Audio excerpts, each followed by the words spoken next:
ayat 17 ini Allah memberi kita lagi pertanyaan retorik, pertanyaan yang sebenarnya sudah mafhum jawabannya. A'udzubillahi minasyaitonirrajim. Hal ataka haditsul junud? Wahai Muhammad, tahukah kamu, sudah sampaikah kepadamu berita tentang al-junud? Apa itu? Bala tentara. Bala tentaranya siapa? Fir'aun wa Tsamud. Yaitu bala tentaranya Fir'aun. Apa yang ingin disampaikan Allah itu semacam kaca. Jadi kalau kaca itu ya berarti untuk ngaca. Kalau Samud itu umatnya Nabi Soleh. Kalau Fir'aun umatnya Nabi Musa. Riwayat mengenai sejarah kaum Samud itu ada ditanya, sebenarnya kalau selain di dalam Al-Quran itu ya ada dalam banyak kitab suci sebelum Islam ya. Jadi hanya ada terutama di kitab-kitab suci agama Abraham, artinya dari keturunan Nabi Ibrahim alaihissalam yang menjadi nabi, seperti dalam kitab Taurat miliknya Nabi Musa, kemudian kitab Injil miliknya Nabi Isa. Di sana memang diceritakan tentang kisah kaum Samud yang merupakan penduduk Madain ya. Jadi mereka umatnya Nabi Soleh. Kalau Al-Quran menjelaskan bahwa kaum Samud itu keturunan kaum Ad. Mereka sebenarnya bermukim di Jazirah Arab, ya, di bagian utara dari Jazirah Arab kalau secara geografis. Itu kaum Samud bermukim di wilayah Arab Selatan. Kaum Ad itu keturunan kaum Ad. Kaum Samud bermukim di bangunan yang berada di bukit-bukit Cagak. Ya. Mereka merupakan keturunan dari Samud. Kalau namanya itu keturunan dari Samud bin Amid bin Iram. Kalau dalam sejarahnya begitu. Ya, kehancuran kaum Samud ya setelah mereka menyembelih unta betina yang menjadi mukjizat dari Nabi Saleh. Kaum ini hancurnya itu dimusnahkan oleh gempa bumi. Nah, Allah sedang ingin memberi kita contoh. Saat itu ya disampaikan kepada Nabiullah Muhammad SAW. Sudahkah kamu tahu Muhammad? Sudahkah datang kepadamu berita, cerita, kisah, iktibar tentang kaumnya atau bala tentaranya Fir'aun dan juga tentang kisah kaum Samud. Kaum Samud itu disebut di dalam Al-Quran itu sampai 26 kali. Dalam Al-Quran itu saking seringnya itu untuk dijadikan contohnya. Ada banyak sekali. Ada dalam surat Al-A'raf, surat Hud, surat Al-Hijr, surat Al-Isra, surat Asy-Syu'ara, surat An-Naml, surat Fussilat, surat Al-Qamar, surat Asy-Syams. Dan masing-masing surat itu disebut sampai 2-3 kali. Itu. Jadi Al-Quran juga menjelaskan bahwa kaum Samud itu tinggal di sebuah tempat yang bernama Al-Hijr. Sebuah tempat yang bernama Al-Hijr. Kalau waktunya mereka berkuasa itu ya setelah kehancuran kaum Ad ya. Setelah kehancuran kaum Ad. Nah, ciri khas mereka itu penduduknya itu ini yang ingin disampaikan Allah. Jadi rumah maupun istana mereka itu bukan kok kemudian kayak kita sekarang lalu mengeruk gunung kapur kemudian diolah jadi semen, kemudian mengambil tanah liat dijadikan bata, lalu mengambil pasir, lalu semen campur pasir dijadikan luluhnya untuk menata bata. Kan ribetnya kayak gitu orang sekarang. Kalau kaum Samud, enggak gitu. Mereka ini berbondong ke batu-batu cadas, langsung dipahat tuh batu-batu cadas untuk rumah maupun istana. Oh, jadi keren mereka tuh, langsung. Jadi arsitektur mereka itu luar biasa kokoh. Kenapa? Dan tidak merusak alam. Kenapa? Karena tidak menghancurkan. Mereka hanya memahat itu, lalu melubanginya untuk jadi rumah di situ, untuk jadi istana di situ. Nah, itu menunjukkan betapa hebatnya arsitektur mereka. Fir'aun juga stali tiga. Jadi dia itu juga sangat visioner di dalam memakmurkan negerinya. Jangan salah loh ya. Fir'aun itu infrastruktur yang dibangun itu luar biasa. Oh, mulai dari sistem irigasi, mulai dari jalan-jalan, kemudian jembatan, sampai bangunan-bangunan megah. Fir'aun itu punya seorang insinyur lulusan Institut Teknologi Massachusetts, gitu istilahnya lah. Ini bukan hanya insinyur lagi nih, Magister Engineering, MN, dan Dr. Eng.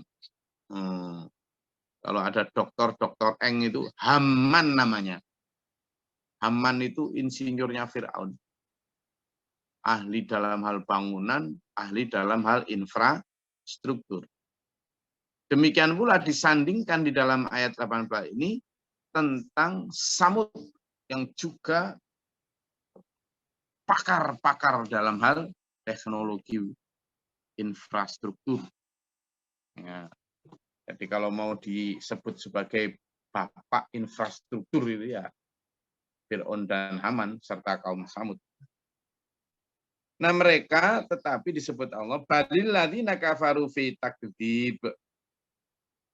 Balilladzina kafaru fi takdzib. Ternyata kecerdasan otak, kehebatan infrastruktur lahir tidak menjamin kecerdasan spiritual mereka.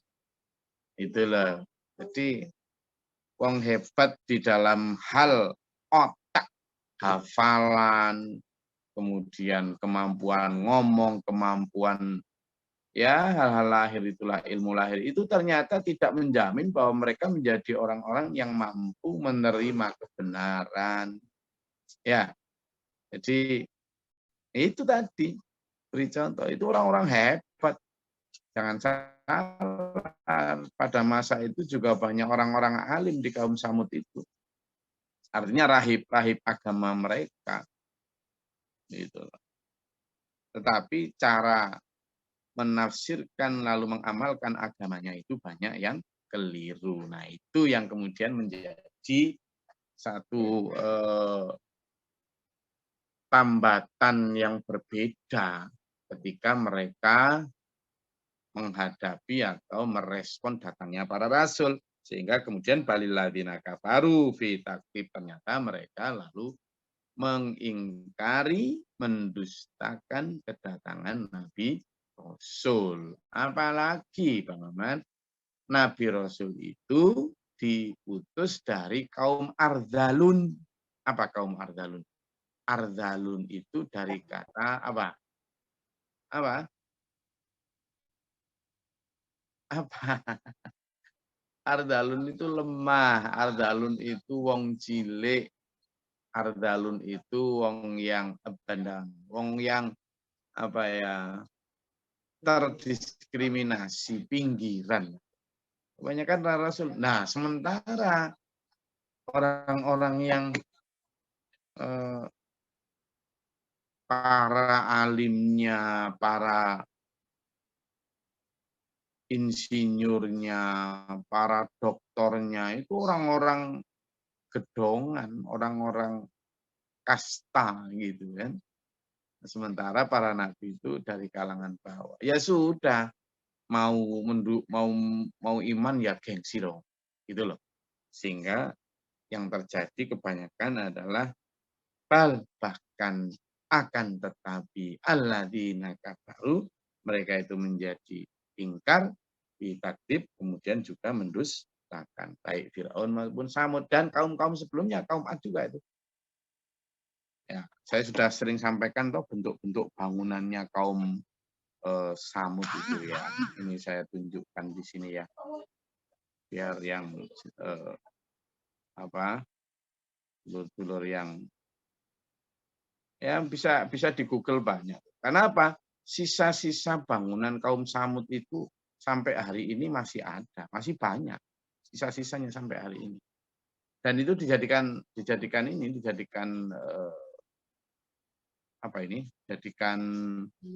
monumen, bukan hanya monumen tetapi tempat rekreasi sekarang ini.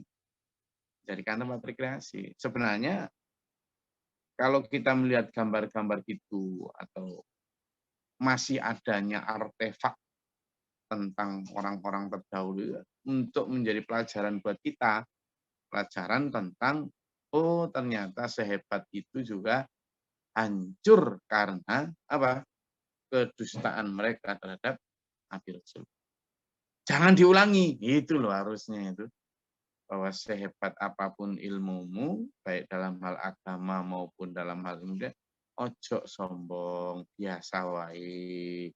Itu loh kaum Samud, itu loh kaum Ad, itu loh kaum Fir'aun, buyar hancur lebur karena kesombongan.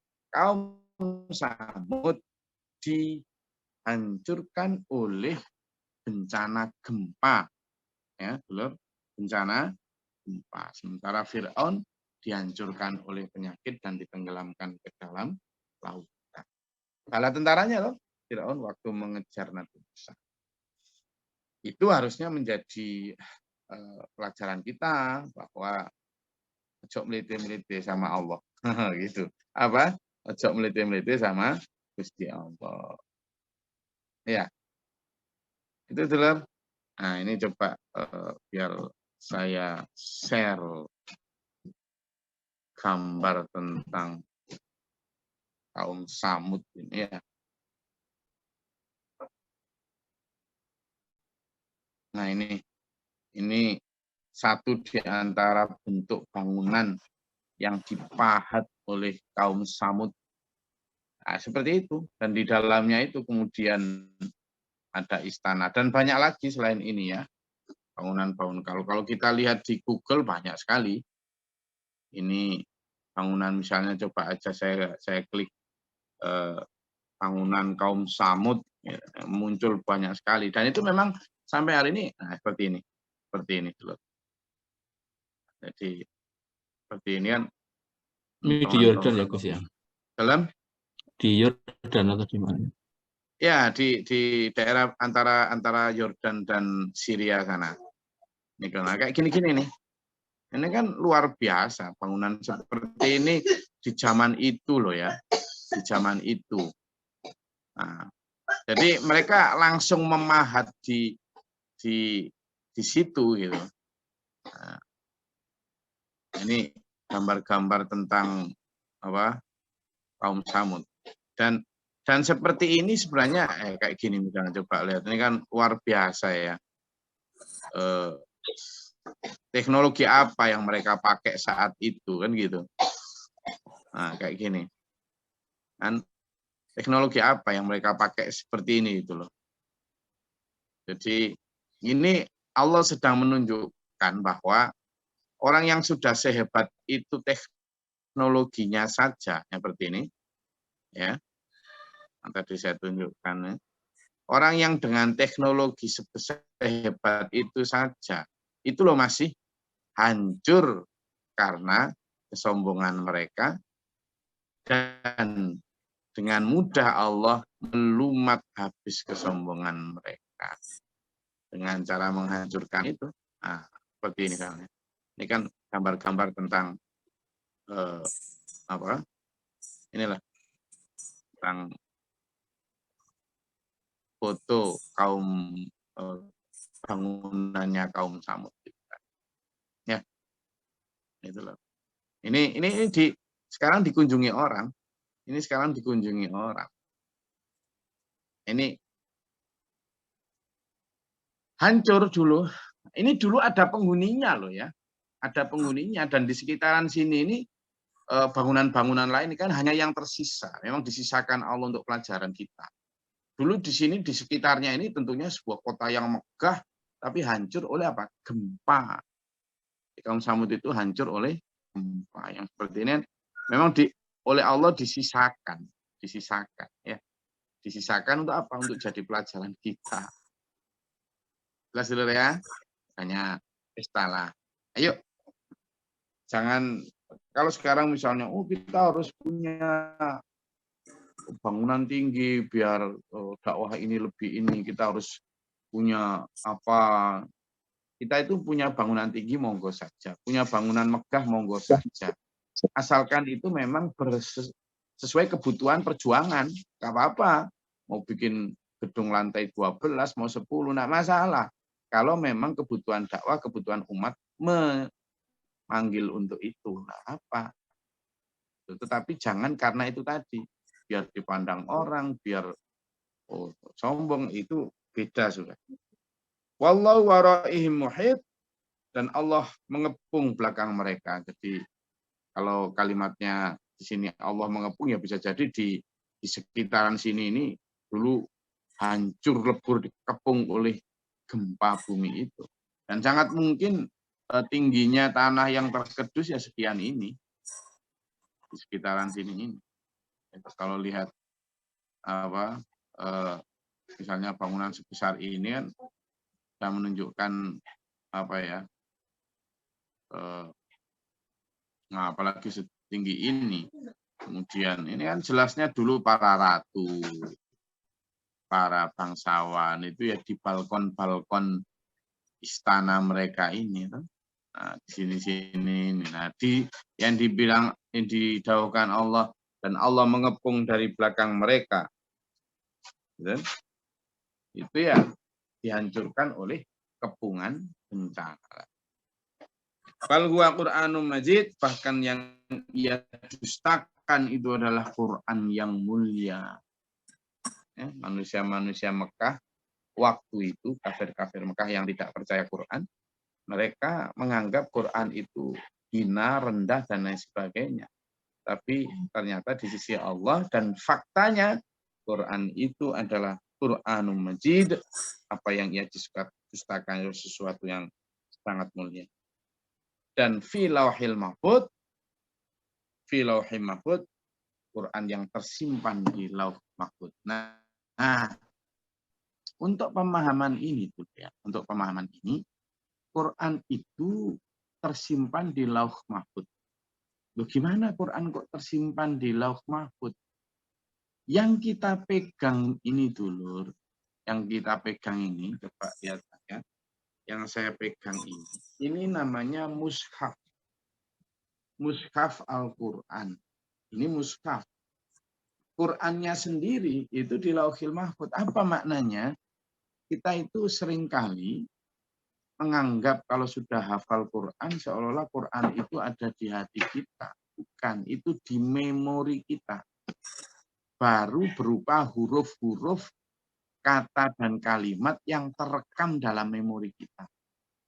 Quran akan benar-benar ada di dalam diri kita, jiwa kita, hidup kita, kalau isi Quran itu kita amal.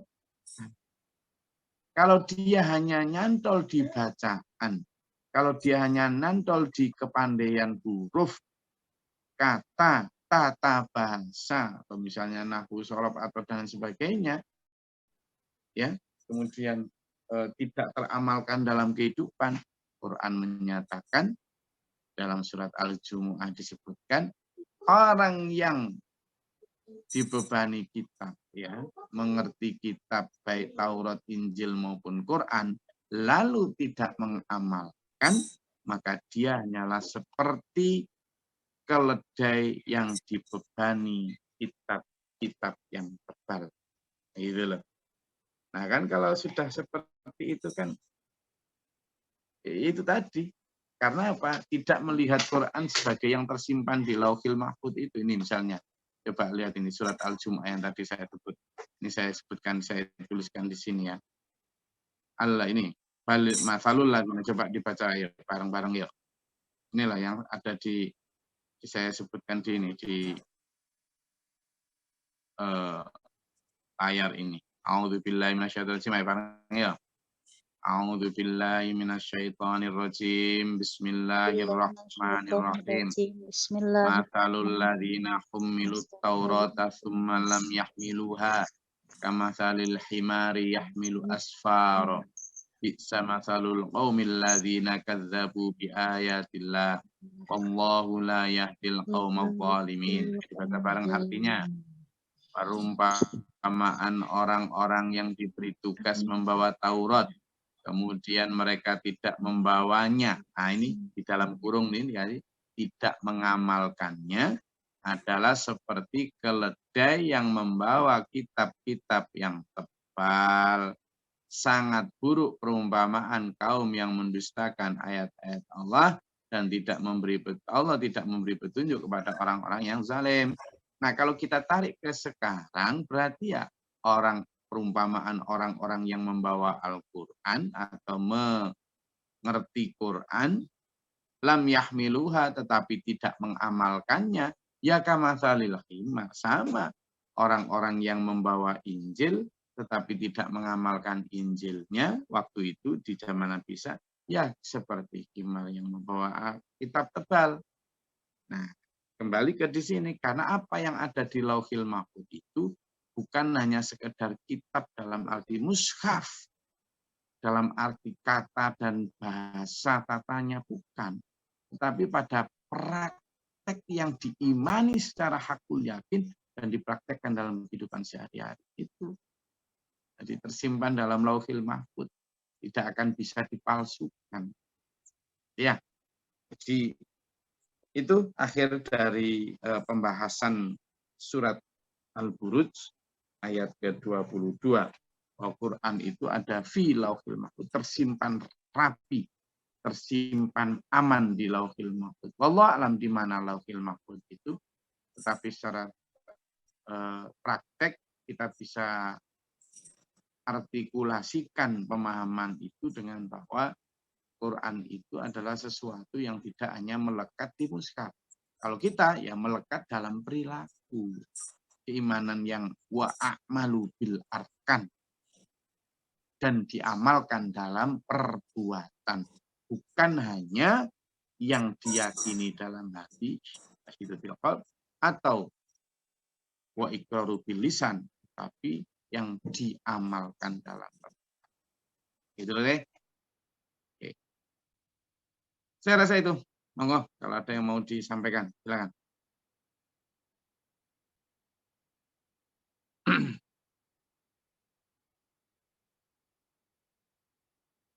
Ada? Silakan.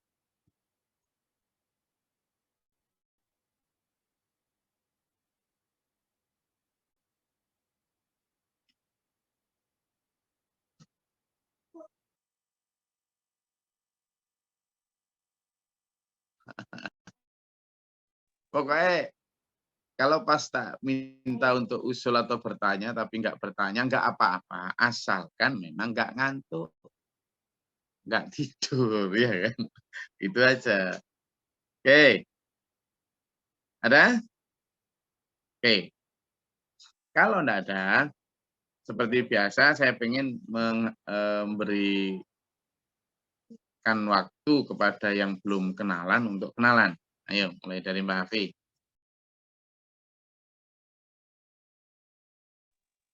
Monggo silakan, yang belum merasa kenalan, monggo kenalan. Silakan. Siapa dari mana? Dimulai dari Mas Abasu dari Papua. Silakan Mas Abasu. Silakan Mas Abasu, ini santri dari Papua yang sedang magang di SPMA Magetan. Ayo Mas Abasu, kenalkan namanya, dari mana asalnya, Terus sudah berapa lama mondok, cita-citanya seperti apa. Silakan. Ayo Mas Abasu.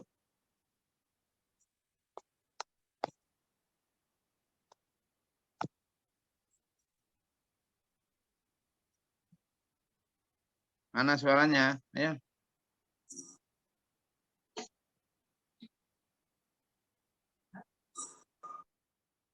Assalamualaikum warahmatullahi wabarakatuh.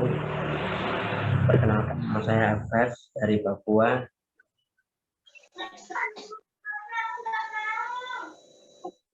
Mondok di SPMA Lamongan. Nah, dan saya jadi tentara.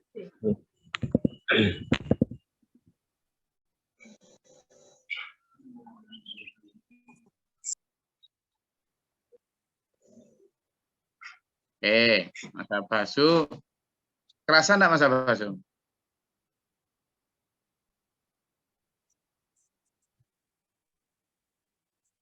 Halo? Mas Abasu kerasan? Siap, Hasan. Di Jawa? Siap. Oh iya sudah. Cita-citanya pengen jadi apa Mas Abasu? Siap tentara.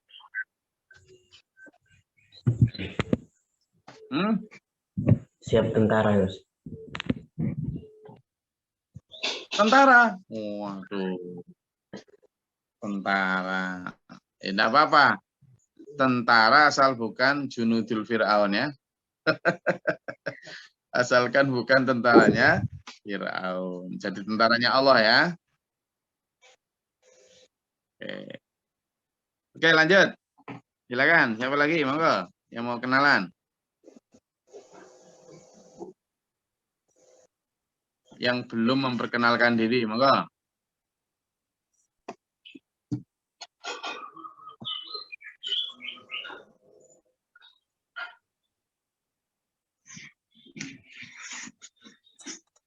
Silakan. Siapa yang mau memperkenalkan diri? Jangan malu. Pak Darmawan. Silakan Pak Darmawan.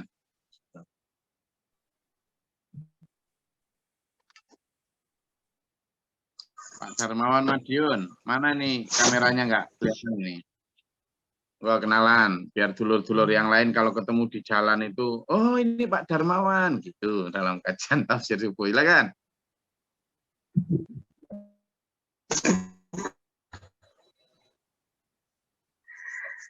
Ya Allah. Kameranya di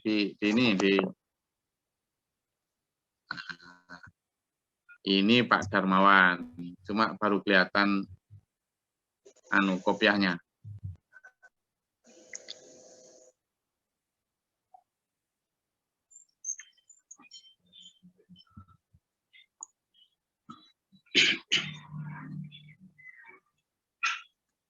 Oke, nggak apa-apa suara aja Pak Darmawan.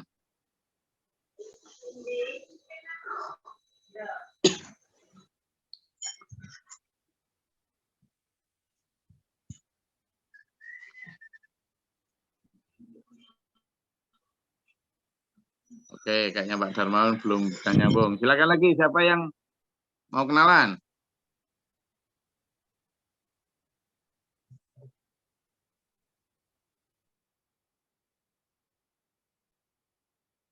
Nggak ada?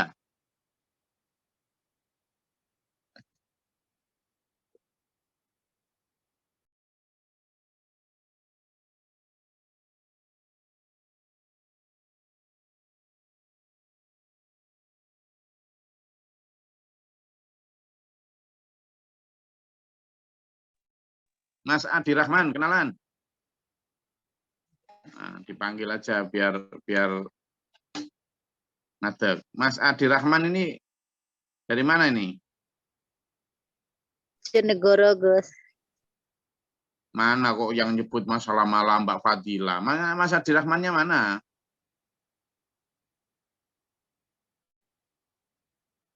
Oh, berarti nggak didengerin. Berarti ini ditinggal ini HP-nya. Oke, lanjut Pak Agus Suntoko. Ini Pak Oko. Dari mana Pak Uko? Kenalan Pak Uko. Saya lihat dari apa abjadnya aja ini. Pak Uko ada? Dengar? Belum bisa. Kemudian Pak Ahmad. Ini Pak Ahmad mana ini? Ahmad Bogor atau Ahmad Jambi atau Ahmad mana ini?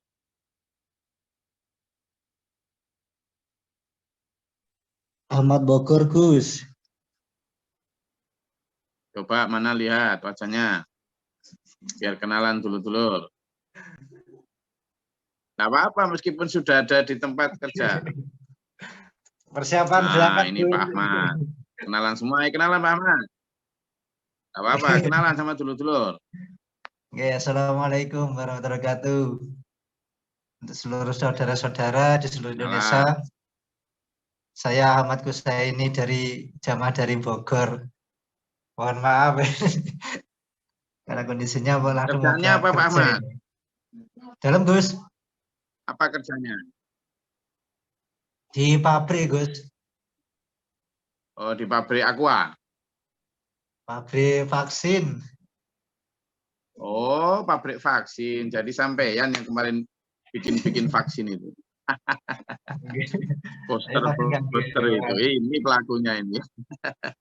Oke. Matur suwun. Oke, Gus, ya, matur suwun sangat. Kemudian ini ada siapa? Alma SPMA Lampung. Mana ini?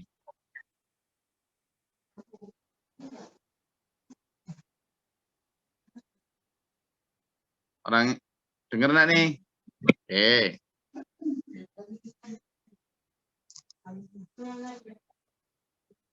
Lanjut, Lumajang. Kemudian Amalia Teresa. Siapa Mbak Amalia Teresa? Oh, Mbak Taris, Mbak Mas Malik ta ini?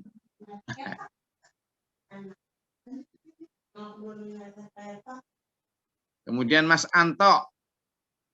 Mas Anto siapa ini? Dengar Mas Anto? Dari mana? Coba kenalan.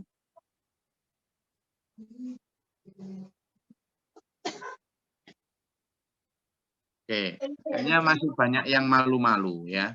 Malu-malu berarti punya iman. Karena apa? Al-haya'u minal iman. Malu itu sebagian daripada iman. Asalkan tidak malu-maluin. Nah, ya. Nanti saya pengen benar-benar besok lebih lancar untuk kenalannya supaya silaturahmi kita juga nggak hanya lewat suara, tapi kalau ketemu di jalan dan sebagainya bisa saling sapa, karena tidak semua bisa kenal. Saya rasa itu kajian kita pada pagi hari ini. Ada yang mau ditanyakan? Oke, kalau nggak ada, insya Allah besok kita akan lanjutkan surat selanjutnya. Kalau selesai tadi surat Al-Buruj, maka besok kita akan lanjutkan surat apa? Al-Tariq. Al-Tariq ya, juga bicara tentang alam semesta, bicara tentang yang datang di malam hari, tentang Tariq. Suatu yang was-sama'i wat-tariq, dan demi langit yang datang pada malam hari. Insya Allah kita lanjutkan setelah murojaah. Antasun, mudah-mudahan bermanfaat, berfaedah. Semangat, Senin lebih optimis menyongsong hari untuk kemuliaan dunia sampai akhirat nanti. Amin. Allahumma sholli ala sayyidina. Allahumma fil mu'minina. Allahumma hdina fi man hadayta wa barik lana fi ma astaghfiruka wa atubu ilaik. Amin. Allahumma da'al balagh wal barak wa da'al. Amin. Amin. Rabbana la taj'alna fitnatan Wana mana faktu dengan syaitan penalan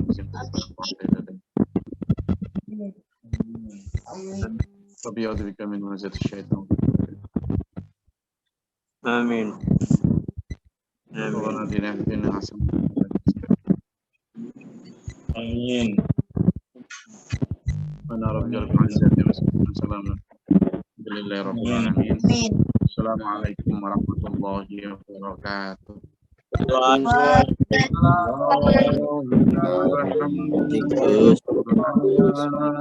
واجعله لنا إماما ونورا وهدى ورحمة اللهم ذكرنا منه ما نسينا وعلمنا منه ما جهلنا وارزقنا تلاوته آناء الليل وأطراف النهار واجعله لنا حجة يا العالمين يا ربنا